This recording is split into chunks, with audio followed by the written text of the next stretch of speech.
Well, thank you very much for being here. Hope you can hear me. Thank you very much, everybody. For nearly 4 years, we have been living through the worst border crisis in the history of the world. There's never been anything like it, which has brought untold suffering, misery, and death upon our land. The architect of this destruction is Kamala Harris. When you look at the 4 years that have taken place after being named border czar, Kamala Harris will be visiting the southern border that she has completely destroyed, from what I understand, tomorrow. Why would she go to the border now, playing right into the hand of her opponent? I mean, you take a look at this. Why would you do that? There can be no justification for what she's done. There's nobody saying, oh, gee, she's done a fabulous job. She's done the worst job probably in the history of any border, not just our border. She keeps talking about how she supposedly wants to fix the border. We would merely ask, why didn't she do it 4 years ago? It's a very simple question. I can say this with everything she has. She talks about borders and taxes and all these different things. Her policies on tax, by the way, are terrible, but I can say it for everything. Why didn't she fix it almost 4 years ago? She's got no plans, got no talent, got no ability to do it. I'm here today to present you with the facts and only the facts about how Comrade Kamala Harris willfully threw open our border, helping to virtually destroy our country. Our country's never been under siege like this. 4 years ago, Kamala inherited the most secure border in U.S. history, with the lowest illegal immigration on record. You know the chart. I love that chart. I love that chart. I probably wouldn't be here right now except for that chart. Those who violated our borders were captured, detained, and quickly sent back home under the Trump administration. But on her first day in office, Kamala Harris terminated every single Trump policy that sealed and secured the border. She ordered an immediate stop to the completion of the border wall. It was almost complete. We built hundreds and hundreds of miles of wall, and it worked. I always said walls and wheels. Everything else is obsolete, but walls and wheels, and this wall worked. And we were ready to build and throw up another 200. Could have been done within weeks. Everything was complete. The wall was all built, ready to go, laying there, ready to be fixed.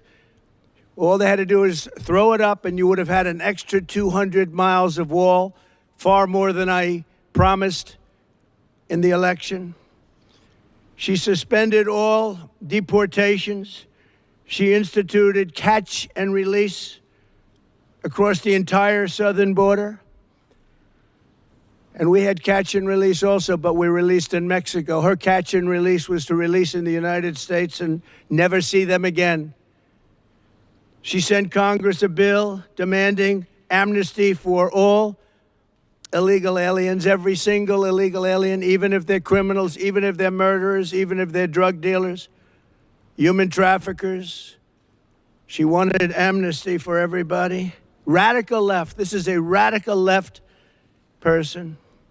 She terminated Remain in Mexico, something that took me and a lot of talent, a lot of other people, but it took a lot of talent to get from the president of Mexico, a good man. But we got it. You had to remain in Mexico. You couldn't come in under any circumstance. You weren't allowed into the United States until we checked it out, and many people did not come in and were not allowed to come in because they didn't check out. They were drug dealers, they were gang members, they were in jail for murder in a couple of cases. We wouldn't let them in. And she canceled every Safe Third agreement. Anybody here, I think, would know what that is, but that was a horrible thing that she did. And she canceled Remain in Mexico. Here we have something, Remain in Mexico. You don't have to explain it. She canceled. She ordered ICE to halt the removal of virtually all criminal aliens, including MS-13 gang members, the worst gang anywhere in the world, they say. Evil, evil gang. She ended all of our programs that we instituted to stop child and woman trafficking. The trafficking is at a level now that it's never been before. I had it down to the lowest level it's been in 32 years because we had such a strong border, they couldn't get through. But now it's the worst it's been in 32 years plus. And then she lost, and this is probably the worst statistic of them all, 325,000 children. Think of that. 3.5 years. She lost 325,000 children. And they're either dead, being sold into sex slavery, or just plain missing. Think of the number, 325,000.